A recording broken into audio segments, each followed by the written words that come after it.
अब हम लोग एक टॉपिक यहाँ पे डिस्कस कर रहे हैं पाइथन वेरिएबल्स। ऑल्दो हमने पिछले चैप्टर में पाइथन वेरिएबल के बारे में सीखा, पर यहाँ पे हम लोग एक स्पेसिफिक वेरिएबल के बारे में ही बात करेंगे। तो वेरिएबल क्या है? वेरिएबल एक नाम है जो एक्ट करता है एज अ रेफरेंस और container to store data in memory. Basically ये एक तरीके का वैल्यू होल्डर है।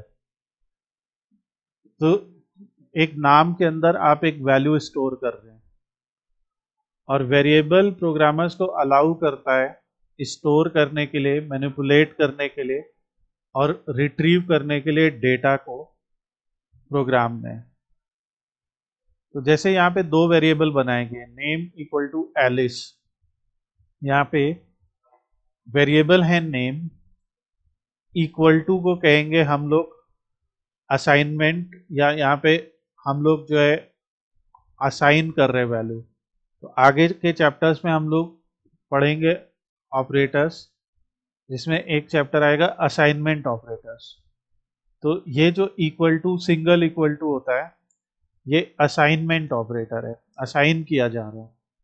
तो चलिए इसको शुरू यहाँ से कॉपी करते हैं। तो ये हमारा जैसे आइडल है और एक आइडल में एक नया हम लोग शेल ओपन करते हैं।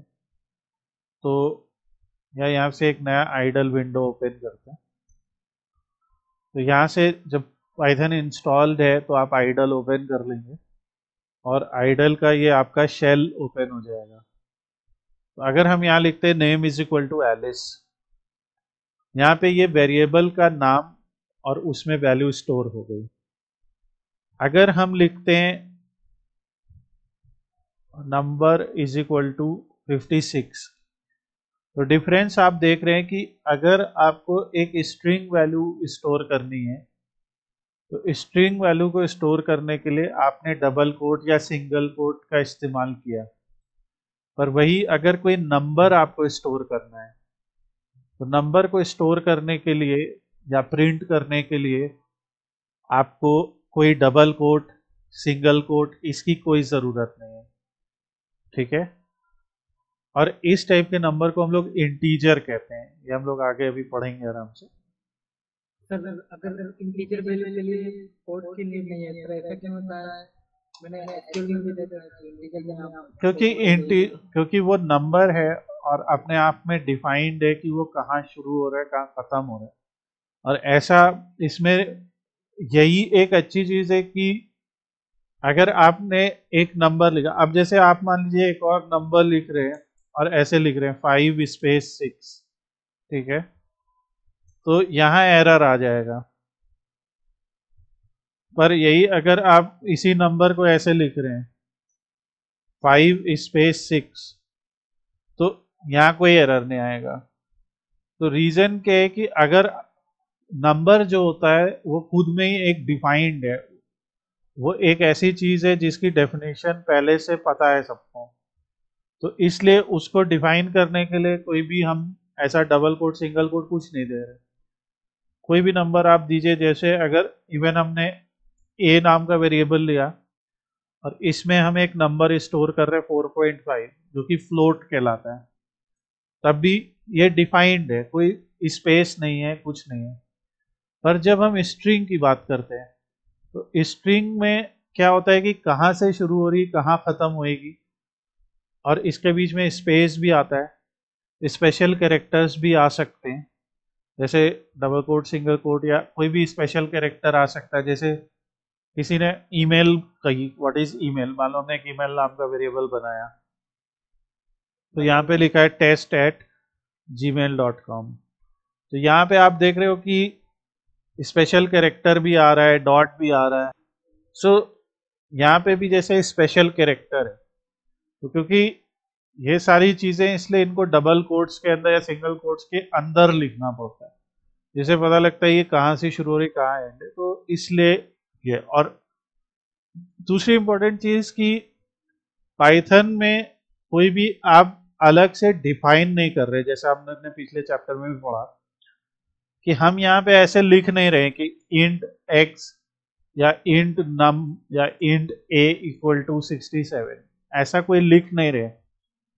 या जैसे आपने डैक्स में पढ़ा था, वहां पे आप लिखते थे वेर नम इक्वल टू 67, वहां पे आप ऐसे वेरिएबल डैक्स में डिफाइन करते थे। आप लोग ने डैक्स पढ़ा है, इसलिए वो एग्जाम्पल बता रहा हूँ। डॉट नेट वगैरह में हम लोग प्रॉपरली जैसे लिखते हैं कि string num equal to this, तो और यहाँ पे हर लाइन के बाद एक डेलीमीटर लगाते हैं। जैसे एसक्यूएल में भी आप हर लाइन के बाद एक ऐसा डेलीमीटर लगाते हो हर एक स्टेटमेंट के बाद। तो यहाँ पे ये सब कुछ भी नहीं है, आप सीधे एक वेरिएबल लिखो, जैसे मैंने लिखा बी, उसकी वैल्यू लिखो, जैसे मैंने लिखा 56, और बस एंटर दबाओ। अब क्या हुआ, बी के अंदर 56 वैल्यू असाइन हो गई। ये जो ऑपरेटर है सिंगल इक्वल टू जो होता है वो असाइनमेंट ऑपरेटर है। तो सिंगल इक्वल टू हम लोग बचपन से पढ़ते आ रहे हैं कि इसका क्या यूज है, कि ये उसको इसके बराबर कर दे रहा है। एक छोटा सा नोट आपके लिए, जस्ट हम लोग ये आगे भी पढ़ेंगे। अगर हम लिखते b इक्वल टू 56, तो इन दोनों लाइन में ये अंतर है कि यहां पे हम बोल रहे हैं कि b की वैल्यू 56 है। यहां पे क्या हो रहा है, यहां हम पूछ रहे हैं कि क्या b की वैल्यू 56 है, तो आंसर वो दे रहा है ट्रू। ट्रू क्यों दे रहा है, क्योंकि तो ये कंपैरिजन ऑपरेटर कहलाता है। तो सिंगल इक्वल टू कहलाता है, क्या कहलाता है, असाइनमेंट, अलाइनमेंट नहीं, असाइनमेंट। और डबल इक्वल टू कहलाता है कंपैरिजन। ये हम लोग आगे पढ़ेंगे। तो जो जैसे अभी मैंने बताया, जो हम लोग का आगे चैप्टर आएगा, एक पूरा चैप्टर आएगा, उसमें हम लोग ये सारी चीजें पढ़ेंगे, तो वो इम्पोर्टेंट रहेगा चैप्टर। सो यहाँ पे जो ये हमारा डेटा होता है, इसीलिए पाइथन में हर एक सिंबल जो यूज हो रहा है उसका एक खास यूज है। तो सिंगल इक्वल टू का एक यूज है, डबल इक्वल टू का अलग। इसी तरीके से जब हम लोग मैथमेटिकल ऑपरेटर सीखेंगे, तो सिंगल प्लस का साइन का जो यूज है वो अलग है, और डबल प्लस साइन का यूज है वो अलग है, वो आएंगे। अब ये हमने बताया कि वेरिएबल्स जो हैं वो कैसे वैल्यू को स्टोर कर रहे हैं। और फिर जो हमारा प्रिंट फंक्शन है, प्रिंट एक फंक्शन है, और इस फंक्शन के अंदर हम लोग सीधे सिर्फ वेरिएबल का नाम लिख देंगे। तो जैसे हमने लिख दिया प्रिंट बी, तो जो भी उस वेरिएबल की जो भी वैल्यू है वो प्रिंट हो जाएगी। अब यहाँ पे कुछ इंपॉर्टेंट बात, कि variable name cannot start with special character, number और स्पेस या कुछ भी। तो वेरिएबल का नाम आप किसी नंबर से नहीं स्टार्ट कर सकते। अब जैसे मान लो यूजुअली क्या होता है, मान लो मुझे दो नंबर डिफाइन करने हैं, तो मैं कह दूंगा a1 equal to 5, b1 equal to 6, या a1 इक्वल टू 5 और a2 इक्वल टू 6।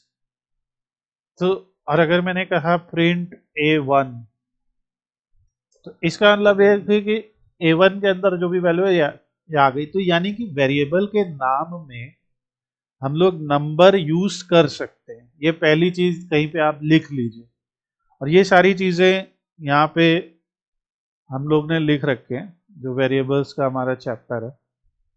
तो आपको सारा नोट्स यहाँ मिल जाएगा कि variable name must start with, variable name can contain only letters, case sensitive, यही सब मैं बता रहा हूँ। सारे एग्जाम्पल यहाँ है, तो आप वहां से भी रिवाइज कर सकते हो, नहीं तो मैं यहाँ बता रहा हूँ। तो पहली चीज ये याद रखिए कि वेरिएबल के नाम में नंबर हो सकता है, पर वेरिएबल का नाम नंबर से शुरू नहीं हो सकता। जैसे a1 तो एक वेरिएबल होगा, पर 1a बराबर 6, कोई सोचे कि ऐसा नाम रख दें, तो ये नहीं पॉसिबल होगा। तो वेरिएबल का नाम नंबर से शुरू नहीं हो सकता। दूसरा, वेरिएबल के नाम में कहीं पे भी स्पेशल कैरेक्टर नहीं आ सकता। जैसे मान लीजिए हमने कहा first @name equal to Mohan, पहला नाम है मोहन, ऐसा क्या, तो एरर आ जाएगा। कह रहे कि can not assign to expression, जो भी एरर दे रहा है। पर इसकी जगह अगर हमने लिख दिया first underscore name equal to Mohan, तो ये एक वैलिड वेरिएबल होगा। तो अगर आपको क्या special character means alpha and और अदर कौन हो सकते हैं? सारे, जैसे तुम्हारे @ है, हैशटैग है, $साइन है, परसेंटेज है, कैरेट है, जो तुम्हारे कीबोर्ड में सब है ना 1 2 3 4 के ऊपर शिफ्ट दबा के। सिर्फ एक चीज आप यूज कर सकते हैं, वो है अंडरस्कोर। ये अंडरस्कोर आपको 0 के बगल में शिफ्ट दबा के मिलता है। तो अंडरस्कोर, कभी आप लोग ने पुराने ईमेल आईडीज देखे होंगे जो याहू वगैरह में, वो लोग भी कोई स्पेशल कैरेक्टर नहीं देते, वो सिर्फ अंडरस्कोर अलाउ करते हैं। सो ये यहाँ पे ना डॉट हम लगा सकते हैं। जैसे अगर हम सोचे कि फर्स्ट .नेम इक्वल टू कर दें, तो डॉट का तो रोल ही अलग है, वो बाद में सीखेगा, लेकिन ये गलत हो जाएगा। You can not do.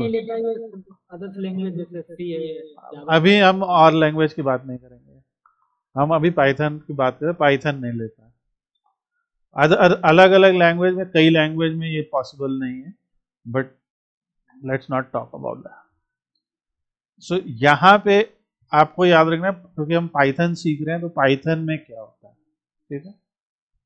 तो वेरिएबल का नाम इसलिए आप याद रखिए। अब जैसे सीक्वल में हम कोई कॉलम बनाते हैं तो उसमें स्पेस दे सकते हैं, ठीक है।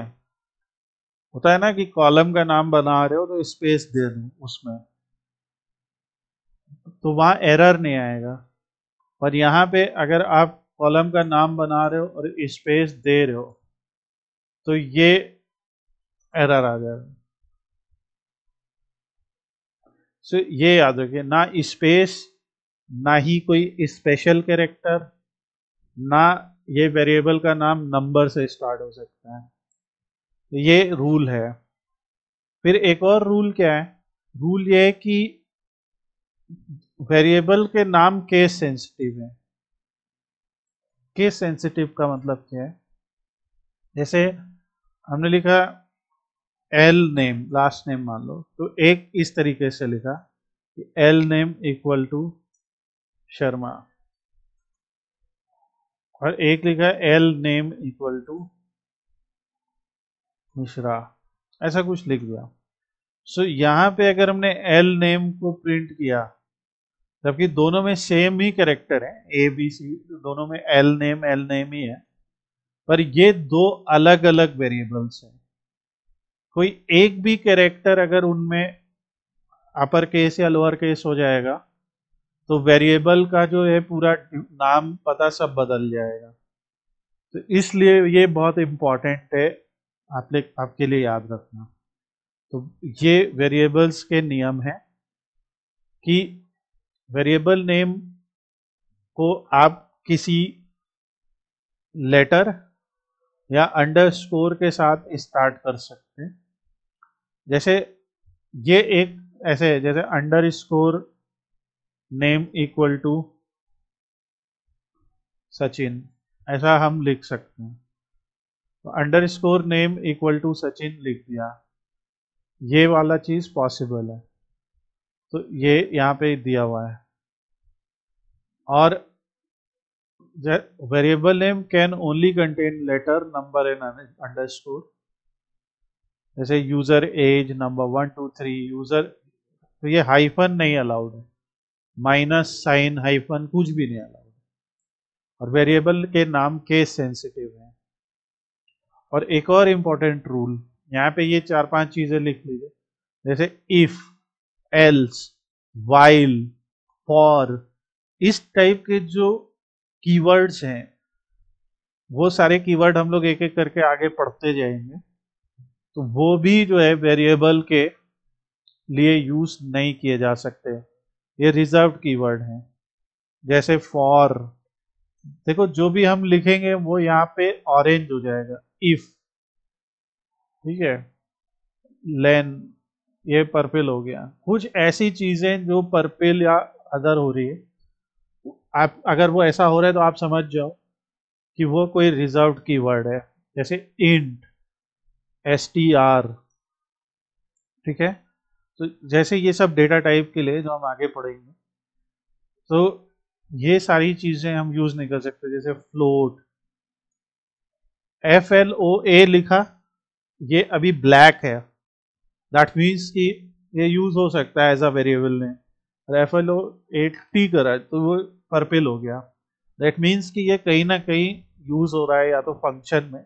ज्यादातर के जो पर्पल कलर में रहता है वो फंक्शन होता है। और जैसे इन, फॉर, इज, ये देखो ये सब ऑरेंज हो जा रहा है, ये सब कीवर्ड है। तो एक सिंपल सा याद कर लो, वेरिएबल का नाम डिक्लेयर करते समय अंडरस्कोर का यूज करो अगर उसमें मल्टीपल वर्ड्स हैं, जैसे फर्स्ट नेम।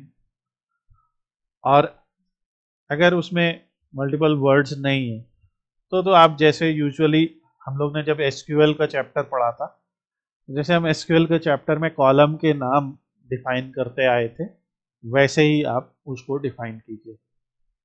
तो ये एक छोटा सा चैप्टर और पार्ट 2 जहाँ पे हमने वेरिएबल के बारे में पढ़ा कि वेरिएबल का नाम क्या है।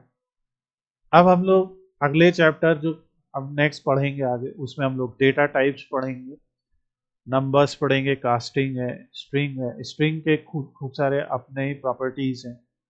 तो ये सारा है। और मैं आप लोग को एक सजेशन दूंगा कि आप आगे के चैप्टर्स भी पढ़ के रखिए, ताकि जब नेक्स्ट हमारी क्लास हो तो जब हम लोग उसे डिस्कस करेंगे तो आपके और आसानी से समझ में आएगा। तो ये हमारा था वेरिएबल्स। और आज ये छोटे छोटे 2-3 प्रोग्राम, आप छोटा सा प्रोग्राम बनाइए, ऐसा तो कुछ अभी खास नहीं है।